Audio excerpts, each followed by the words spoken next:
There is no sunrise in the Imperium, only the eternal glow of a dying star. Billions live and die beneath the gaze of the God Emperor, never knowing mercy, never daring to hope. Their prayers echo through cathedrals of rust, swallowed by the roar of war machines and the whispers of heresy. In the shadow of his light, life is a punishment, and death a fragile mercy. Every heartbeat is an offering, every breath a sin forgiven only by fire. This is not a world of heroes, only the condemned, struggling to prove their faith before the grave consumes them. Welcome to life and death beneath the God Emperor's shadow. The morning begins with screams. It always does.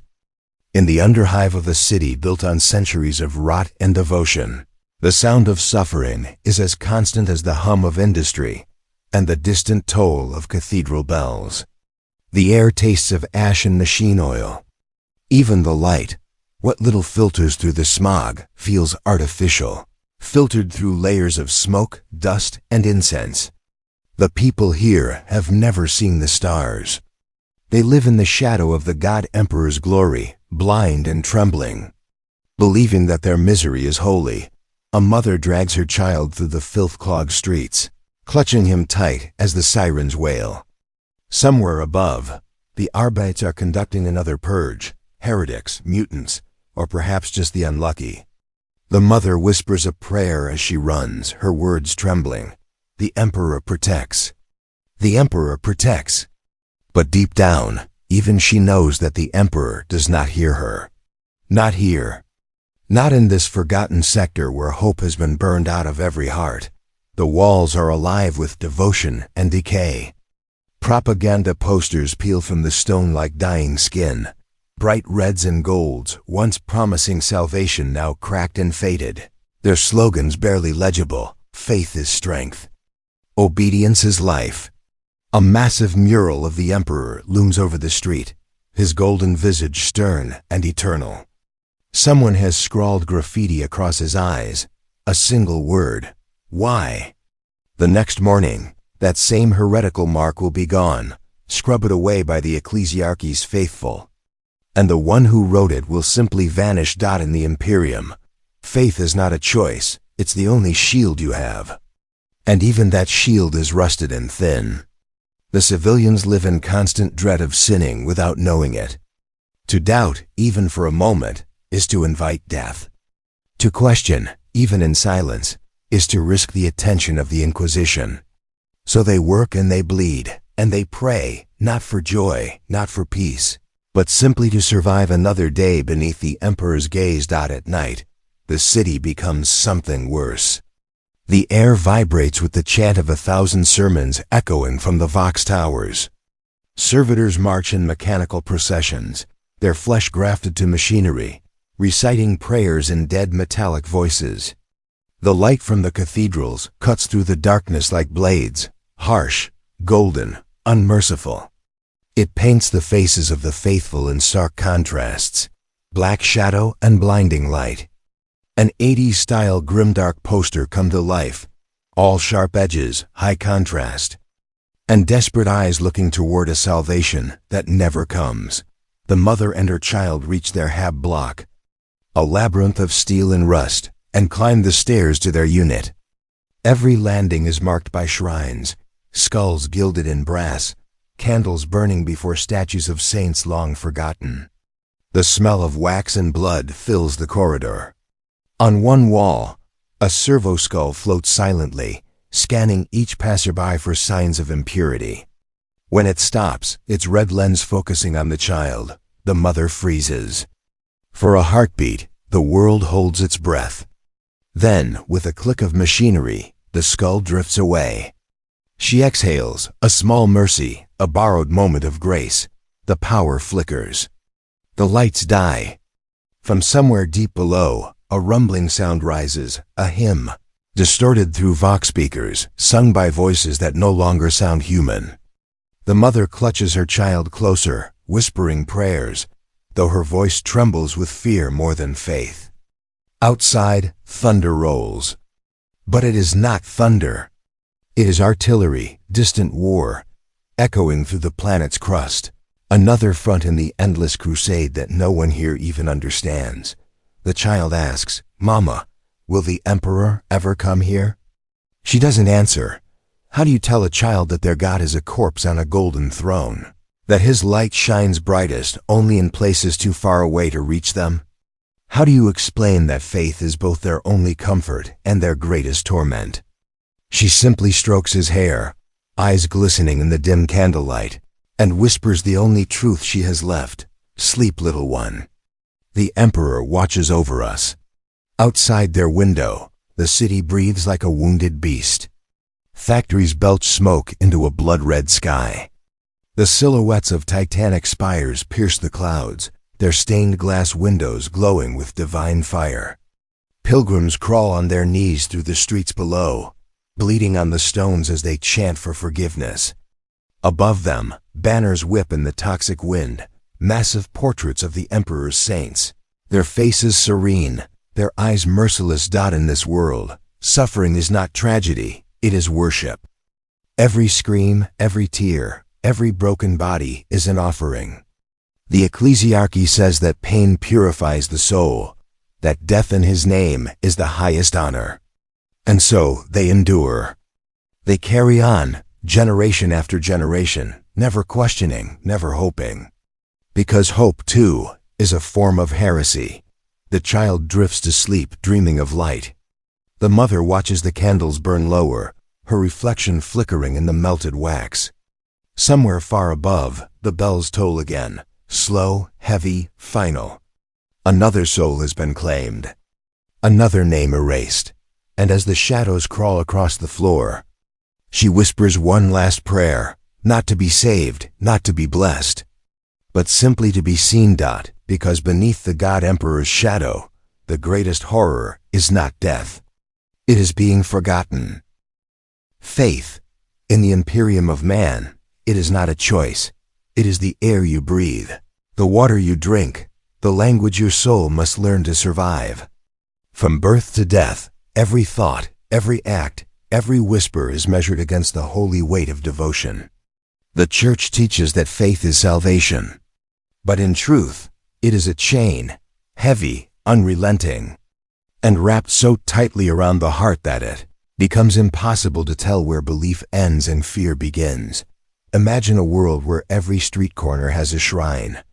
Every building is marked by purity seals, and every voice echoes the same name, the Emperor. The air is filled with the metallic taste of incense and smoke, the sound of sermons crackling from the Vox towers day and night. Even the walls seem to hum with prayer, vibrating with the static buzz of devotion. There is no silence here, only the constant, suffocating murmur of faith. The people wake before dawn to recite the litany of labor, their words trembling through cracked lips. They work under the gaze of the God Emperor, painted in gold on towering banners, his eyes following them with divine accusation. If a worker hesitates, even for a heartbeat, a servoskull may drift closer, its red lens glowing, recording, judging. A moment of doubt can mean a visit from the ecclesiarchy. And a visit from the ecclesiarchy rarely ends with forgiveness. This is how fear and faith intertwine, not as opposites, but as one and the same. The people love the Emperor, yes, but they also tremble before him. His light is too bright to bear, his justice too absolute to escape. Every soul in the Imperium lives beneath that blazing, merciless radiance, and in that radiance, all sins are revealed. A young clerk in an administrative office bows her head before the shrine on her desk. Her hands tremble as she lights a stick of incense. Around her, the sound of scratching quills fills the endless hall. Data slates pile high, reaching toward the vaulted ceiling where cherubim hover, singing binary hymns. The clerk murmurs her prayer, her voice cracking. May my errors be few, may my mind be pure. She's seen what happens when mistakes are found. Last week, her supervisor was dragged away by black-armored priests, his screams echoing for hours through the corridors. They said he had misplaced a single document, a minor clerical failure, a sin against the sacred order. He was declared impure, condemned, and burned. His ashes were scattered across the main hall as a reminder of diligence. Since then, no one has spoken his name. The clerk's candle flickers. She looks up at the mural of the Emperor that dominates the far wall, his face serene, his hands raised in eternal benediction. She wants to believe that he sees her, that he understands her suffering. But the longer she stares into those painted eyes, the more she feels the crushing silence behind them. The city outside mirrors that silence. Great cathedrals rise like black mountains, their stained glass glowing with the blood-red light of a dying sun. Giant statues of saints stand guard over the plazas, their stone faces streaked with soot and rain. Pilgrims kneel in the mud before them, cutting their palms and smearing their blood as offerings. Above them, the words carved into the marble read, "Faith is all. Fear is holy." The civilians repeat those words until they no longer sound like lies. They are told that to fear the Emperor's wrath is to love him truly. And so they love through terror. They pray not for hope, but for endurance. Because in the Imperium, hope is dangerous. It makes you dream of a better life. And dreaming is a sin. Each evening, the sermons begin anew. The ecclesiarchy's voices echo from iron towers, booming over the rooftops. Rejoice, for your suffering pleases him. Rejoice, for your death serves his will. The faithful gather in the streets, holding candles and chanting until their throats bleed. The light flickers over their faces, eyes wide with devotion, tears streaking down their cheeks. It's a beautiful kind of madness, a living painting of despair and worship intertwined. The smell of burning incense mixes with the stench of sweat and fear. Somewhere in the crowd, a woman faints. No one catches her. The chant continues. The rhythm of faith drowns out everything. Thought, pain, mercy. And above them all, on the highest spire, stands a preacher wrapped in crimson robes. His voice crackles through the vox amplifiers, distorted and divine. There is no life without the Emperor. There is no soul without his light. There is no death that is not his mercy. The crowd roars, their voices rising like a storm. From afar, the scene would look almost majestic. The glow of torches against the night sky, the golden banners fluttering, the faithful gathered in unison. But look closer, and you'd see the horror beneath the glory, the hollow eyes, the trembling hands, the children crying quietly into their mother's robes. Because in truth, this faith is not built on love. It's built on survival. To doubt is to die. To disbelieve is to burn. And so they cling to their prayers like drowning souls to a piece of driftwood, knowing it won't save them, but having nothing else to hold on to. In this empire of one God and a trillion slaves, fear becomes holy. It is the pulse of the Imperium's heart, steady, eternal, unyielding. And those who live beneath it forget what peace even feels like. As night falls, the clerk returns to her quarters. She kneels before her small shrine, the candlelight trembling on her weary face. "Forgive my weakness," she whispers. "Forgive my thoughts." Her reflection shivers in the wax as the flame gutters low. Outside, the city's great cathedral bells toll once more, slow, heavy, relentless. Each chime echoes like a heartbeat through the smog-choked night. Faith and fear, together, singing the same song. And in that endless refrain, the Imperium survives, not because of its glory, but because its people have learned that to fear is to believe, and to believe is to endure. War, in the Imperium of Man, it is not an event, it is existence. It is the drumbeat that guides every heartbeat, the rhythm upon which the galaxy itself turns. There are no years of peace, only moments of reloading. Entire generations are born beneath the roar of cannons and die before the smoke clears. The stars themselves seem to burn brighter from the fires of unending conflict. For most, war is distant, a rumor carried by the vox, an echo of thunder from another world. But for those who serve, for those who march beneath the banners of the God Emperor, war is all there is. It consumes the body first, then the mind, and finally the soul. Imagine the sky, torn open by orbital bombardments, raining molten ash and burning debris. The air is thick with dust and the stench of blood. A guardsman, face hidden behind a cracked rebreather, trudges through the mud of a dead world. Around him lie the remains of comrades, half-buried corpses still clutching their lasguns, their armor scorched and pitted. The banners that once proclaimed faith and duty now hang in tatters, soaked in the blood of the faithful. He doesn't remember how long he's been here. Days, weeks, months. Time doesn't exist on the front. There's only the next order, the next volley, the next scream. Sleep is a sin against vigilance. Hunger is a weakness that faith must burn away. His thoughts blur into the rhythmic chant of the regiment. For the Emperor. For the Emperor. Over and over, until the words lose all meaning and become a sound like breathing.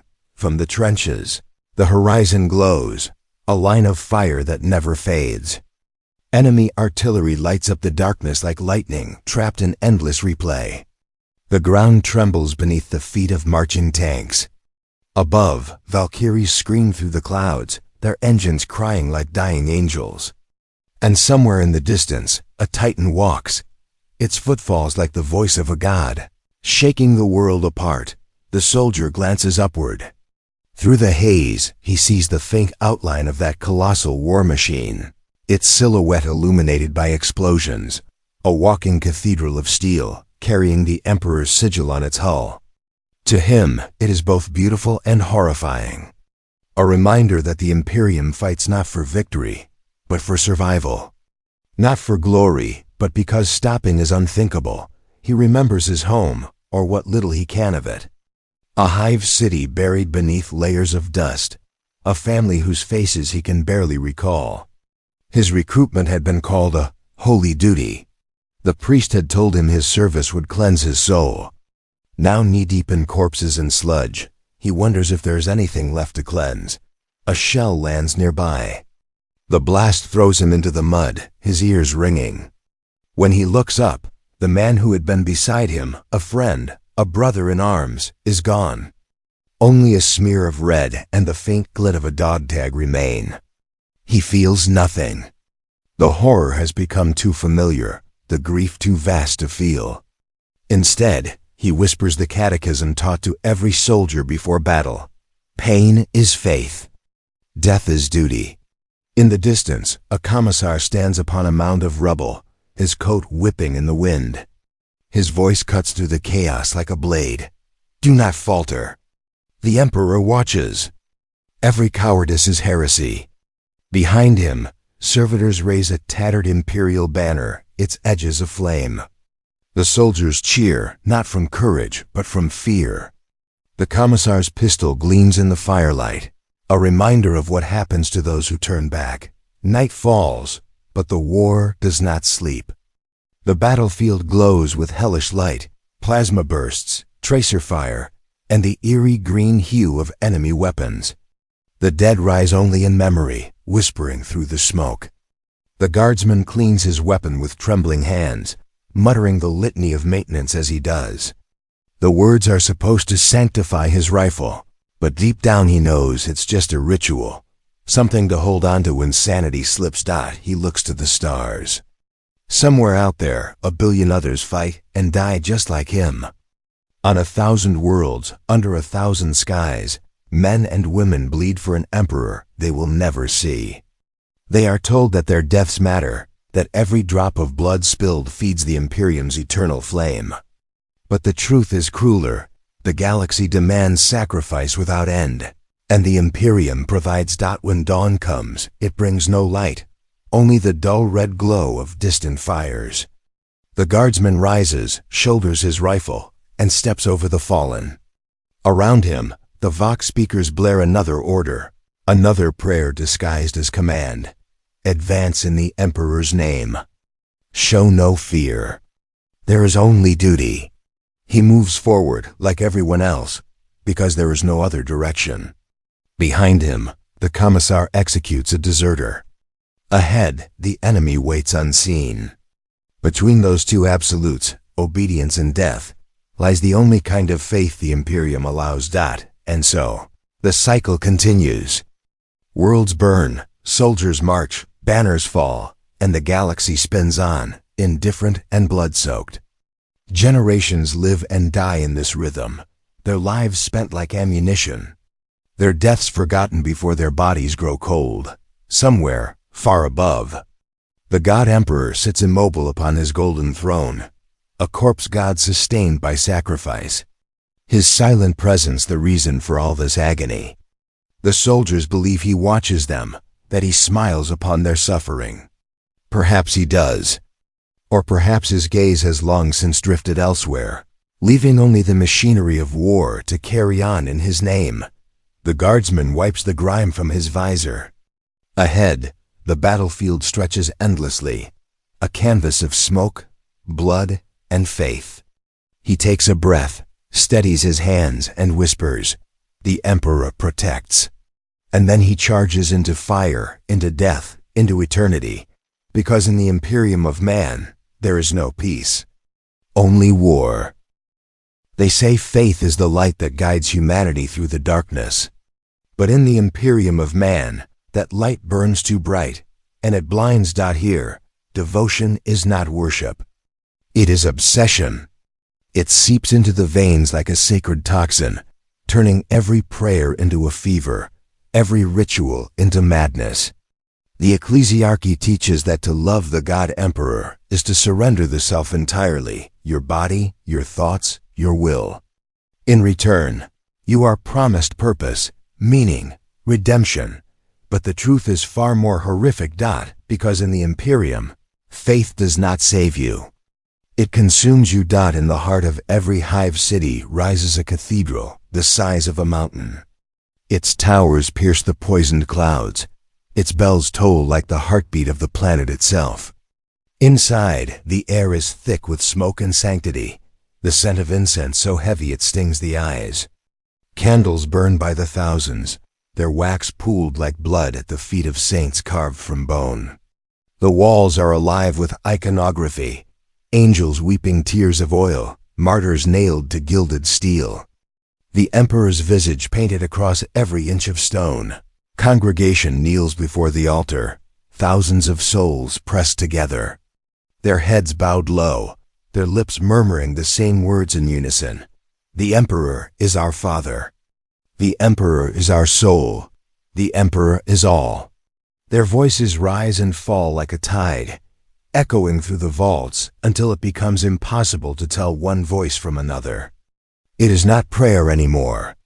It is a single living noise, a sound that devours thought. At the center stands the preacher. His robes are crimson and gold, his eyes alight with fanatic fire. He raises his hands, and the crowd falls silent instantly. His voice booms through the vox, distorted, divine, unrelenting. Blessed are the broken, for their suffering feeds his light. Blessed are the burned, for their pain is holy. Blessed are the faithful, for their madness is his will made flesh. And they believe him. They must. Somewhere in the back, a penitent kneels before a shrine. Chains bite into his flesh as he recites the litany of repentance. Each verse is punctuated by the crack of a whip.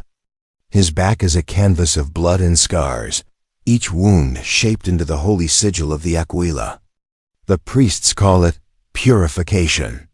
He calls it love. In another corner, choir servitors, humans fused with machinery, chant hymns in mechanical harmony.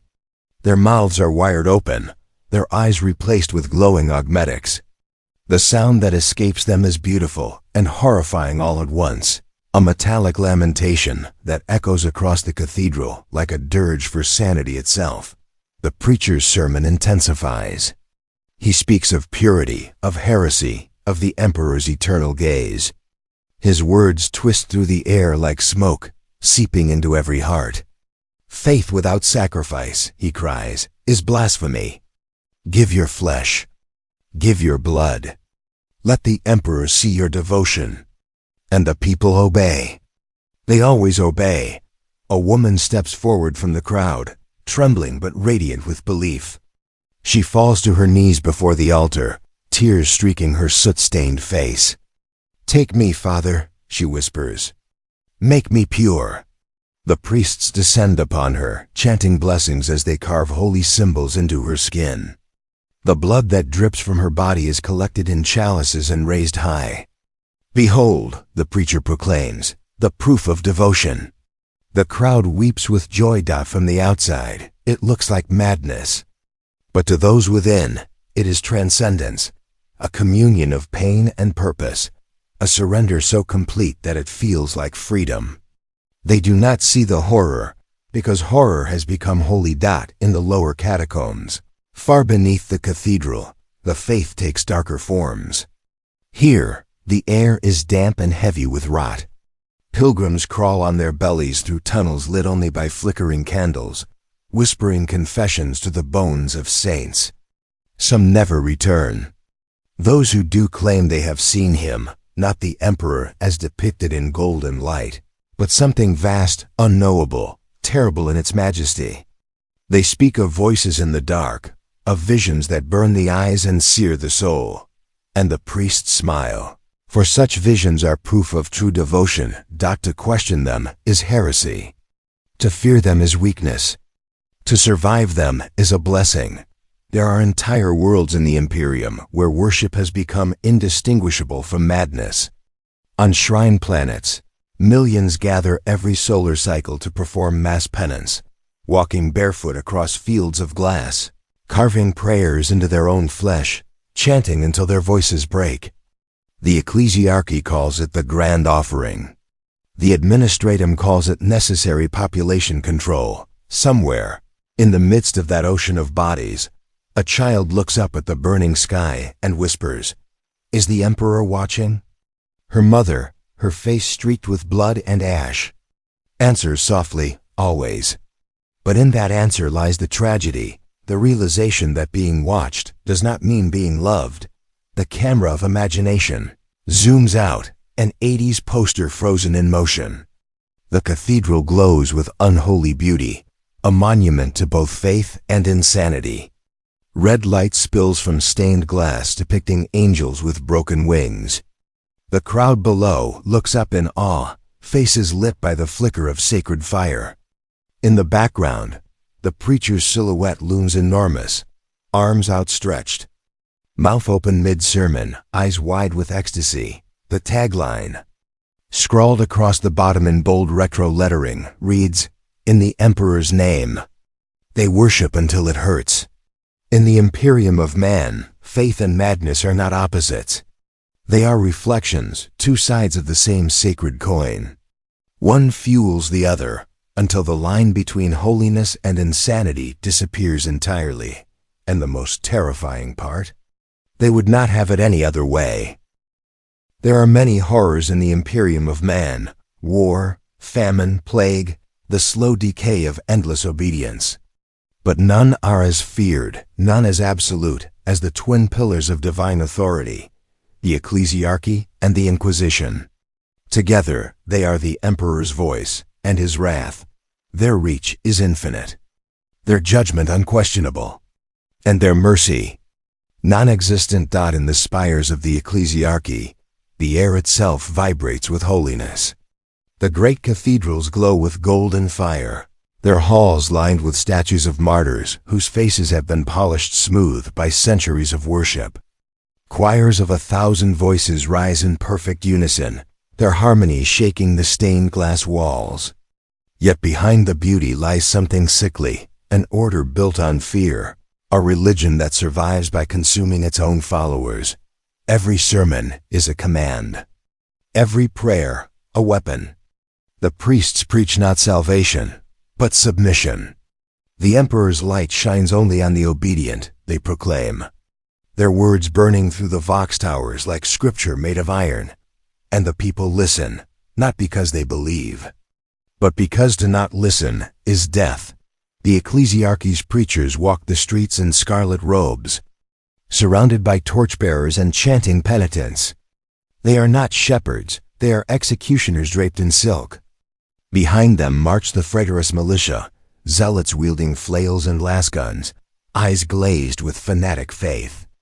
When they enter a hive sector, doors close, heads bow, and prayers fill the air like desperate smoke. Because wherever the ecclesiarchy walks, judgment follows. If one man whispers a doubt, if one woman hesitates to kneel, the priests will know. They always know, and above even them stands the Inquisition, the black hand of the Emperor. The unseen blade that cuts through faith and heresy alike. To most citizens, inquisitors are myths, holy monsters spoken of in hushed tones, said to appear from nowhere, to look into a person's soul, and to burn them to ash for sins not yet committed. But they are real, terribly real. When an inquisitor comes to a world, it is as if the air itself begins to suffocate. Vox feeds go silent. Arbite's patrols vanish. The ecclesiarchy lowers its gaze. For even the priests fear the Inquisition. They arrive in silence, cloaked figures, bearing the sigil of the eye wreathed in fire. Around them drift servoskulls with glowing lenses, scanning every face for corruption. Their retinues follow, warriors, psychers, interrogators, all dressed in black and bronze. When they speak, their words are calm, almost kind. And that is when they are most dangerous. The purge begins without warning. Inquisitor stands at the center of a square filled with kneeling citizens. A single drop of rain falls from the ash-clouded sky. Then another. Then the order is given. The first heretic is dragged forward, a man accused of doubting the Emperor's divinity. He begs for forgiveness, his voice breaking, his family screaming his name. The Inquisitor watches, impassive. A priest steps forward, places a burning brand upon the man's forehead, and whispers the final prayer. By his light, be made pure. Then the flames rise. The crowd watches as the man burns alive, his screams echoing off the cathedral walls. Some turn away. Others fall to their knees, sobbing prayers of gratitude that it was not them. Above, banners of the Aquila flutter in the toxic wind. The Inquisitor raises a hand. The Emperor sees your faith, he says.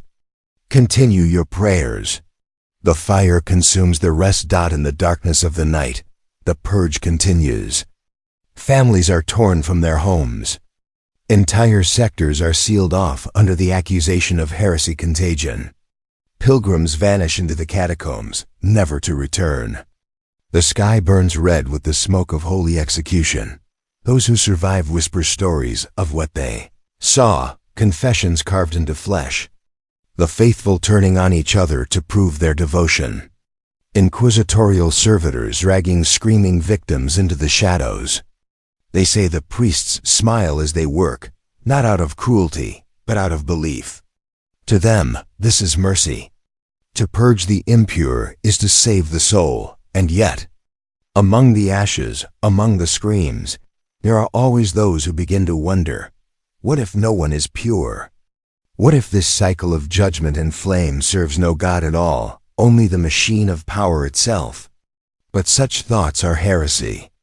And heresy, in the Imperium, is death. Far above the burning cities, inside an orbital shrine, the ecclesiarch himself kneels before a towering golden effigy of the Emperor. His lips move in silent prayer. Behind him, the Inquisitor who led the purge stands still, his armor reflecting the light of the candles. The planet is cleansed, he reports. The ecclesiarch nods slowly. Then we have pleased him. Their eyes meet, and for a heartbeat, there is silence. A silence filled not with holiness, but with something else. Something colder. Because in the Imperium, even the righteous fear judgment. The cities of the Imperium are monuments to eternity, vast, choking, and eternal. They do not grow. They accumulate. Layer upon layer of the dead, of devotion, of industry, until they become living tombs of faith and decay. From orbit, They are like scars across the planet's flesh, gray veins pulsing with light, surrounded by oceans of ash. But to walk their streets is to descend into madness. They call them hive cities, though hive barely captures their horror. Each one is a labyrinth of 10,000 years, a mountain of metal that scrapes the clouds and sinks deep into the crust. Billions live and die within a single hive, their entire existence spent in the shadow of walls. They will never see the top of at the highest spires. The nobles breathe filtered air and drink water drawn from melted glaciers. The light there is golden, artificial, eternal, a lie crafted by machine serfs and prayer engines. Statues of the emperor rise like titans between their palaces, arms outstretched in judgment, their eyes made of burning glass. But far below, beneath the glittering towers and the endless cathedrals, lies the underhive, a world of darkness, smoke and bone. Down there, the air tastes like rust and despair. The ceilings drip with condensation from pipes older than memory. The walls hum with the vibration of countless machines, generators, reactors, manufactorums, all fused together in one endless throb of life and death. Every breath feels borrowed. Every step echoes like a prayer to a God who does not listen. The people are pale and thin, their eyes glowing faintly in the dim light of lumen fungus. They work in silence, their bodies wrapped in rags or repurposed uniforms from wars long forgotten. Children crawl through the ducts to scavenge broken servitors for scrap. The weak vanish without a sound. The strong survive, but only just and through it all. The ecclesiarchy's voice echoes from the loudspeakers, distorted sermons, half devoured by static. Rejoice, citizens! You are the emperor's chosen. To serve is to be blessed. Even here in the dark, his shadow rules. The architecture itself is alive with faith and cruelty. Gothic cathedrals pierce the smog like spears of bone and steel. Gargoyles with bleeding eyes stare down from every ledge. Bridges connect towers that sway in the polluted winds. Lined with statues of saints whose faces have melted from centuries of acid rain. Inside, the cathedrals glow with holy fire, candles burning in their thousands, filling the air with smoke thick enough to choke. The walls are engraved with scripture so deep it looks like wounds. Beneath the marble floors, the bones of the faithful form foundations, skulls arranged in perfect symmetry, femurs used as pillars. It is beautiful. It is terrible. It is the Imperium. In the mid-levels, the machinariums and manufactorums, the noise never ends. The clang of gears, the whine of plasma welders, the rhythmic chant of labor prayers repeated by the millions. Workers labor for 16 hours before collapsing into sleep on the same floor they work upon. When one dies, the body is dragged to the recycler. Above every production line stands a shrine, a rusted cog blessed by an Adeptus Mechanicus priest, a servo skull trailing incense, a pict of the emperor's face smiling through a haze of grime. The workers look up at it sometimes, not for hope, but for permission to continue suffering. There are places where the walls breathe, bioengines fused with steel, grown from forgotten technologies and warped by the machine spirit's hunger. The air hums with electricity. The floors pulse faintly, as if veins run beneath them. Those who live too close to the reactors begin to change, their skin taking on a metallic sheen, their veins glowing faintly blue. The priests call them blasted. The workers call them cursed. No one ever asks the truth. And then there is the city's heart, the cathedral of the God-Emperor. It stands at the center of the hive like a black sun. Its doors are 10 stories high, carved with reliefs of angels burning heretics alive. Its spire pierces the smog clouds, crowned by a golden aquila whose wings stretch wider than a starship's hull. Inside, the light is eternal, sacred plasma flames, never extinguished. Fed by offerings of flesh and oil. Every day, pilgrims crawl across miles of jagged metal to reach its steps. Some die on the way, their bones adding to the path. Those who survive are allowed to touch the doors before being herded away by guards. A few claim they felt warmth. Others say they heard a voice whisper their name, but whether mercy or madness, no one knows. Sometimes the city itself seems to weep when the fog rolls in and the sirens echo. The towers drip with condensation that smells of blood and incense. The Vox towers emit low moans, mechanical prayers too ancient to translate. Lights flicker, shadows crawl, and somewhere deep below, the machine spirit stirs in its slumber. The people hide indoors, clutching their icons, reciting litanies against the dark.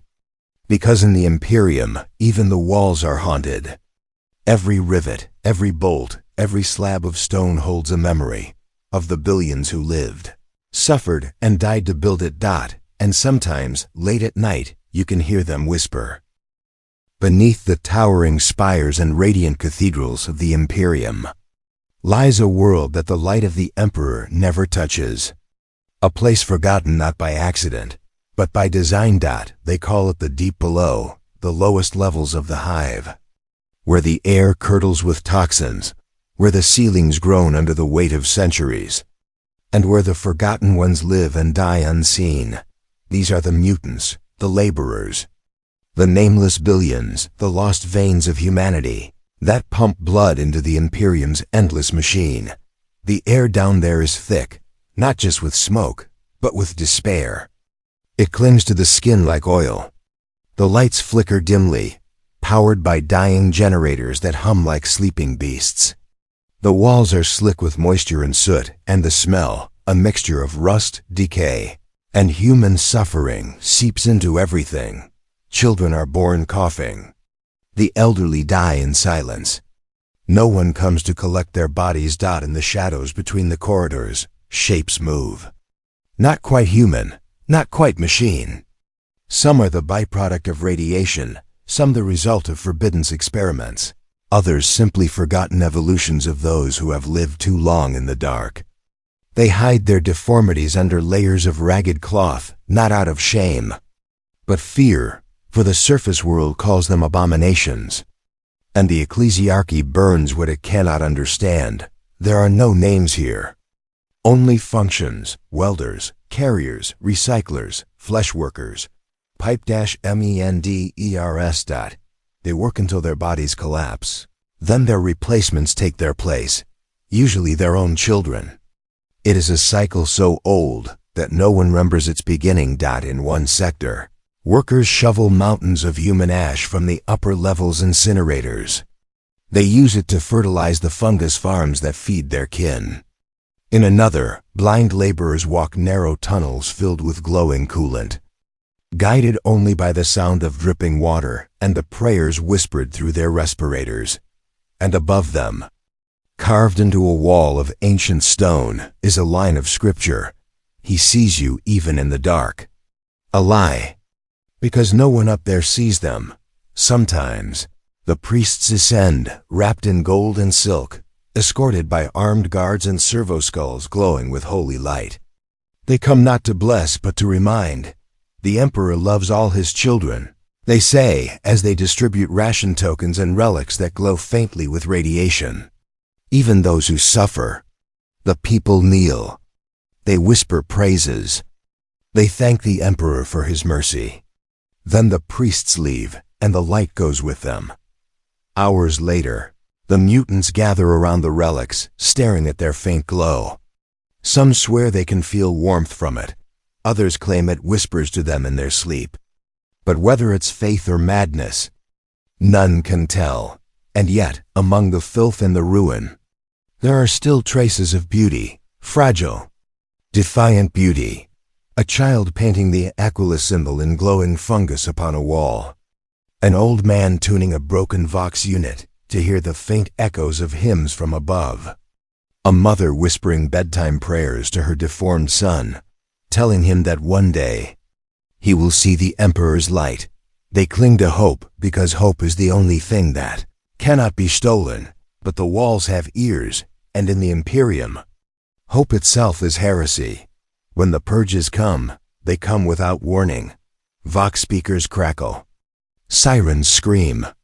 Then the doors of the lower sectors seal shut. Floodlights blind the corridors. The air fills with the hiss of gas and the heavy tread of armored boots.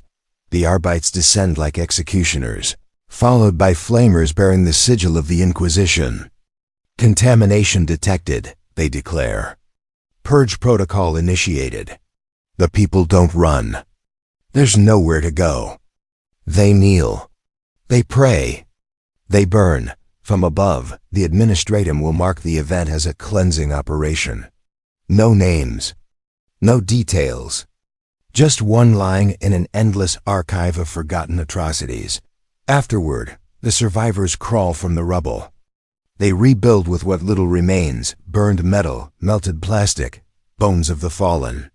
Within days, the cycle begins again, because the Imperium does not remember its dead. It requires them, every bolt tightened, every gun forged, every candle burned in the Emperor's name. All of it comes from the hands of those who will never see the stars. Some whisper that there are entire societies hidden deep below, tribes of mutants, and exiles who worship the Emperor in ways the surface would call blasphemy. They say these people pray to his shadow, not his light, that they see him not as a savior, but as the eternal warden who watches over a prison called humanity. Others say that in the deepest dark, beneath the machine veins and reactor cores, the machine spirits whisper in forgotten tongues, that some of the mutants listen and answer. No one knows if it's true. No one dares to find out. Hope, in the Imperium of Man, it is both a sin and a sacrament. It burns like a candle in the dark, fragile, flickering, yet forbidden. For in this galaxy, even hope has a price, and faith is not a blessing, but a chain. They say the Emperor watches all, his golden light stretching across the stars. But if that is true, then his gaze must be terrible indeed, for it falls upon a realm of endless suffering. 1,000,000 worlds, all screaming his name, all dying in his glory. And through it all, the people believe. They believe because they must. Faith is the Imperium's greatest weapon, sharper than any blade, more enduring than any fortress. It gives the masses purpose when there is none, comfort when there is only pain. But faith in the Imperium is not gentle. It does not soothe. It devours. Every prayer is an act of desperation. Every hymn a cry for meaning in a universe that offers none. Priests tell their flocks that suffering is sacred, that the Emperor tests his servants through agony. They call the dying blessed, the starving chosen, the broken redeemed. And so the people learn to smile as they bleed. Imagine it, a world on the edge of ruin. The sun is dim, the air thick with ash. Cities crumble under the weight of centuries. Yet the people still gather in the plazas, kneeling before statues so vast they blot out the sky. The priests raise their hands and cry out, "Rejoice, for your pain is proof of his love." And the crowd, hollow-eyed, malnourished, trembling, answers in unison, "The Emperor protects." A sea of voices, all shouting the truth they no longer believe. But belief no longer matters. The machine of faith must continue to turn, or the galaxy itself will fall apart. There are those who doubt, quietly, secretly. They look at the endless wars, the burning worlds, the billions dying nameless deaths, and they wonder, if the Emperor loves us, why does he let us suffer so? But the Imperium has an answer for that, too. Doubt is heresy. And heresy is the only sin that cannot be forgiven. The Inquisition hunts the doubters with holy zeal. The ecclesiarchy brands them as the faithless. They are dragged from their homes, forced to confess, burned alive so that others may see and be reminded. Hope without obedience is rebellion, and rebellion is death. Yet even in this grim reality, hope refuses to die completely. It lingers, quiet, defiant, dangerous. A child lighting a candle for a father lost to the guard. A soldier whispering a prayer before battle. Not because he expects salvation, but because he needs to believe someone still listens. A scribe in a forgotten archive, secretly rewriting a prayer to include mercy. Tiny rebellions, flickers of humanity buried beneath mountains of dogma. These moments are heresy, yes, but they are also life. And life, in the Imperium, is the purest act of defiance. Sometimes, the faithful they dream of the Emperor, waking, rising from his golden throne. His eyes blazing like suns, his voice shaking the heavens. They dream he will see what his Imperium has become and weep. That he will undo the horror built in his name. But deep down, even the most devout know the truth. If he were to wake, he would not recognize humanity anymore. The empire that worships him has become a reflection of his corpse, glorious, rotting, eternal. The Emperor does not save. He endures. And his people endure with him, caught between faith and damnation. There's an unspoken truth whispered only in the deepest shadows. What if the Emperor's light is not salvation, but imprisonment? What if his golden radiance keeps humanity not safe, but trapped, chained to the belief that suffering is holy, that obedience is sacred, that hope itself must be earned through pain? And yet, what alternative is there? To live without faith is to face the void, the endless dark between the stars where chaos waits, whispering promises of freedom. And the Imperium knows this well. It teaches that hope without faith leads only to corruption. So the people cling to their faith, not because it comforts them, but because the alternative is madness.